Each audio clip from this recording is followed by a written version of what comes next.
أعلن المرشد العام لجماعة الإخوان المسلمين محمد مهدي عاكف في بيان أعلن نتائج انتخابات أعضاء مكتب إرشاد الجماعة المكون طبعا من 16 عضوا. البيان الذي أصدره عاكف يبين مدى سيطرة الجناح المحافظ على قيادة الجماعة، كما يظهر وبوضوح الخلافات بين الجناحين المحافظ والإصلاحي داخل الجماعة.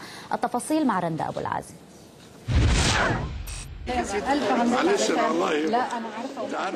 خروج عبد المنعم أبو الفتوح ومحمد حبيب نائب المرشد الأول لجماعة الإخوان المسلمين من مكتب الإرشاد، ودخول أعضاء جدد من أبرزهم عصام العريان، جاء بعد إعلان نتيجة الانتخابات التي استمرت بصورة سرية على مدار عدة أيام أجراها مجلس شورى الجماعة. أعتقد أن في أعداد كبيرة من الشباب هينسحبوا من الإخوان المسلمين، وده ظاهر من خلال الرسائل التليفونية اللي كانت بتوصلنا من عدد كبير من الشباب.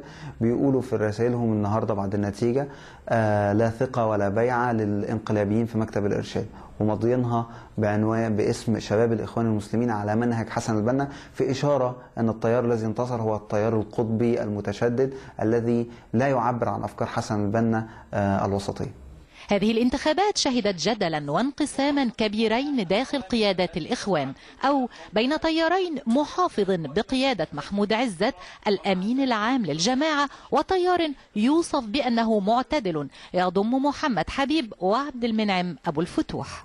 وبدت وكأنها يعني استهداف للقلة القليلة الإصلاحية الموجودة داخل الجماعة، وهي أقلية، لكن استئصالها بالكامل من قبل التيار المحافظ بدأ أمرا في غاية الغرابة، ويضع في الحقيقة الجماعة في اتجاه تحول كامل من صراع بين قوة محافظة ومسيطرة وبعض الاتجاهات الإصلاحية إلى جماعة استئصالية لا تتحمل من داخلها الآراء المختلفة، وخاصة آراء الشباب والتيارات الإصلاحية.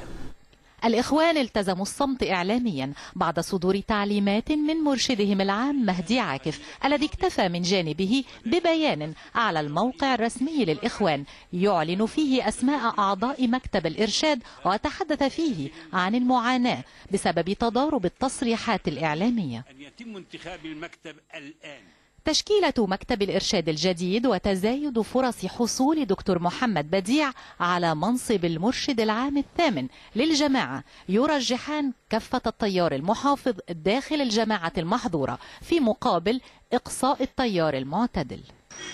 ويرى عدد من المحللين أن سيطرة التيار المحافظ على مكتب الإرشاد ومنصب المرشد العام سينعكس في صورة مشاركة سياسية أقل للجماعة، وخاصة في الانتخابات التشريعية القادمة، وجمود أكثر في أفكارهم وتقبلهم للآخر. رندا أبو العزم، العربية، القاهرة.